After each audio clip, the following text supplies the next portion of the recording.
notifications, even after that Splash Sports reminder that your Survivor pick wasn't in. We're back to this is killing me. I just got a notification from Ticketmaster that says, get those Canisius hockey tickets you thought were gone. I mean, I'm sorry, what?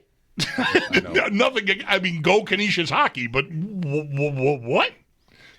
I will not let my moderate, severe indifference toward college hockey define me. Just say it out loud. It'll feel good.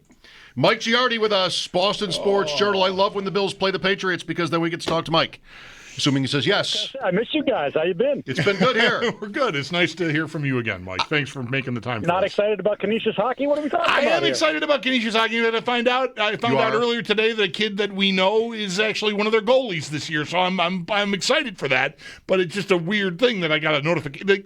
Hang on, Mike. You could show up 2 minutes before faceoff, and I think I could get you in. Okay, like it's not a. Nice. I just don't understand why I'm getting a notification. I thought they were gone. The perks of the job, Mike. Wait a minute. Did you say it out loud to somebody? Is that why you got the notification? No, I did not. Okay. But I saw on Twitter that Chase Clark, who was connected to my son when we were playing, is one of their goalies now. And I was like, oh, Chase Clark is on Canisius. Good for him. You know, Mike being in the Boston area, I'm not sure how conversant he is in college hockey, but if you ever need somebody, Mike, we got Bulldog right here. He can go 10 rounds with you on college hocky. So I used to have to cover it a ton back in the early days of my TV career in Boston because of BCBU always, right? And then you had the bean pot. So I could hang all right. All right. Well, so Patriots at Bills Sunday night, prime time for New England, and the Bills now. This is old hat, but for a younger team, Drake Maye, getting this spot in Buffalo. Do you think he's up to it? I think he's playing really well right now, by and large. There was obviously you can't yada a couple turnovers that he had against Pittsburgh, but it's been 3 weeks of really efficient quarterback play, by and large.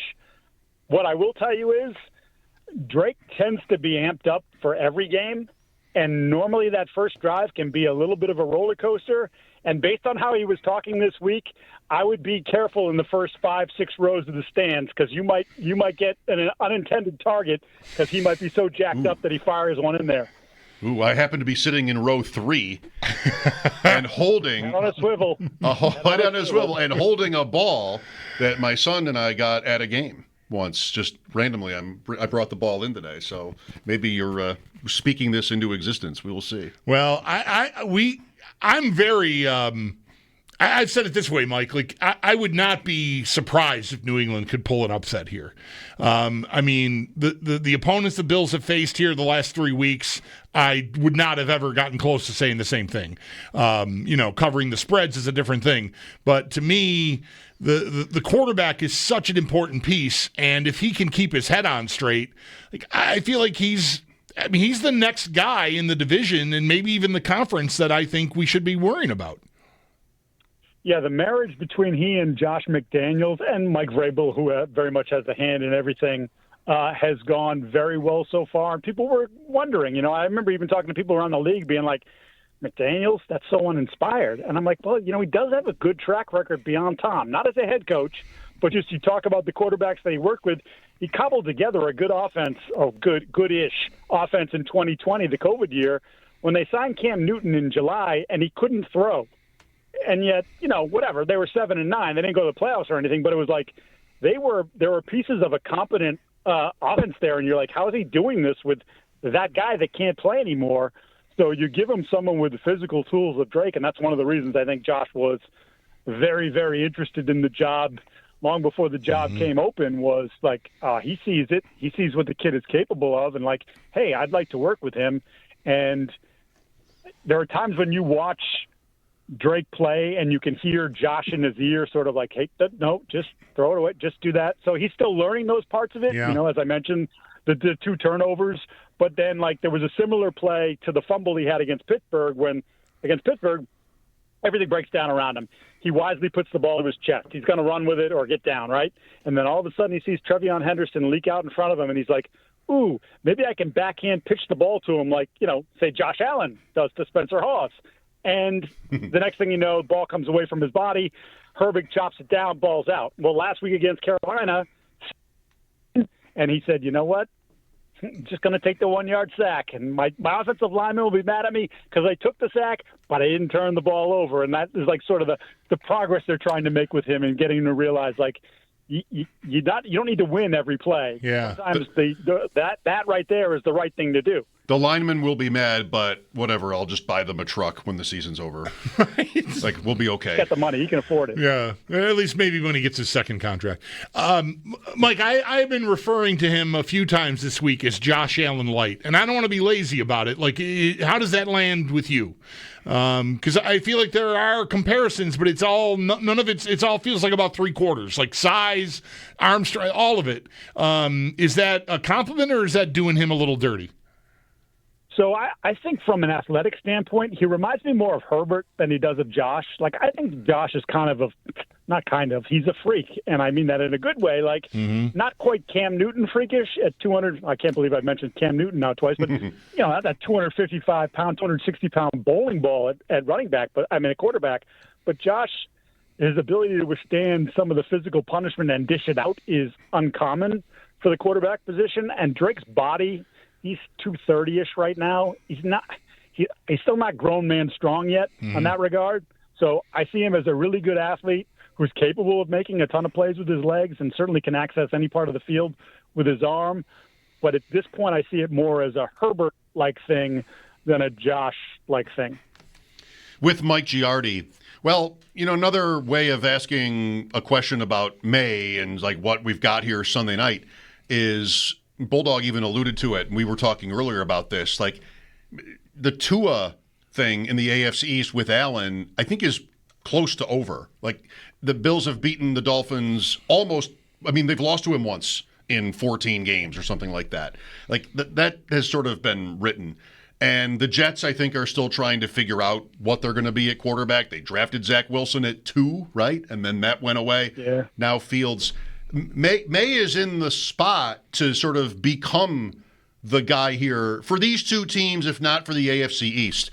I'm not talking on like the most elite level, but for a division rivalry, I feel like it's a pretty safe bet, Mike, that May is going to be there a while. Yeah, I think so. I mean, the progression from year one to year two, we always talk about the year two leap, and after week one, you're like, oh, I don't know, it didn't look as great as you kind of thought it was going to, and then how quickly he settled in Miami. And then, like I mentioned, like everything around the 2 turnovers against Pittsburgh was outstanding. You obviously can't like just brush those away, but like they have him playing in a certain manner. I think Josh has done a good job of. We had this big conversation here, taking on his plate. Does he have too much on his plate? And Josh and Drake are like, no. But they've done more of the boot action, play action stuff, get him outside, and then it's a high-low read. Or sometimes if you flood it, there's 3 reads there, but you got to get rid of it quick or you tuck and run. And I think he's real comfortable with that. And then I think when they do that, then it makes him comfortable elsewhere, like when he's sitting in the pocket. And so I think they're still learning each other, but they're sort of marrying that idea. And his growth, and like I said, the ability to he's not been a repeat offender error-wise, and I think that's critical, especially for a young quarterback. And now what's happening, I think, too, is, and again, we're early in the process, but I think teammates are looking at him now going like, okay, he was drafted to be the guy, but we didn't win but one game with him from start to finish last year. And now, okay, we've seen him play some gems of football games early in the year, granted against lesser opponents, but like I think they're starting to look at each other going like, no, he's the guy. He's that guy. And like there's not a ton of them in the league, and they think maybe that they have that guy. So we'll see if it continues to progress this way, but he's certainly laying down the right path. How about the supporting cast? Let's start on the offensive line. Of course, the high pick, Will Campbell. There's another rookie next to him at guard. What's the offensive line outlook here? So much better than it was last year or even the year before. And, some of the metrics have them like rated highly. I think it's really hard to sort of measure offensive line play unless you're actually just watching it and all the assignments. But Campbell has held his own. He had a fourth quarter sort of meltdown a little bit against Vegas in the opener. And then Herbig gave him some problems in the second half of the game against the Steelers, including that, the sack, which really was Drake's fault. But regardless, he's been good. Like the level of play that they're getting from their left tackle this year versus the last two is like night and day. The kid you mentioned, the other rookie, Jared Wilson, he missed his first game last week with a knee injury. He's been limited in practice this week. He did talk to us, which generally would give you an idea that maybe he's got a chance to play. Without him, they went with Ben Brown, who's sort of a journeyman. He was their center last year after David Andrews went down. But by and large, it's been good. Like Morgan Moses, he's relatively healthy. He's a 34-year-old, but he's playing at a pretty good level. So, that's made a big difference in terms of pass protection. I don't feel like Drake has been under siege much in the first 4 weeks. They're still struggling to run the ball, but that's also kind of not the offensive line's fault. I think they've done a decent job. I think the backs just haven't been as productive as they need to be. I think they're one of the best teams in terms of, yards before contact. But then it's what's happening after that that's not good enough. So that has been a major upgrade. And I said, if they could get to the 21st or 22nd best offensive line, what a difference that would make. Well, some people will tell you they're 12th or 13th best offensive line right now, and then you kind of understand why they've been scoring and moving the ball relatively well here early in the year.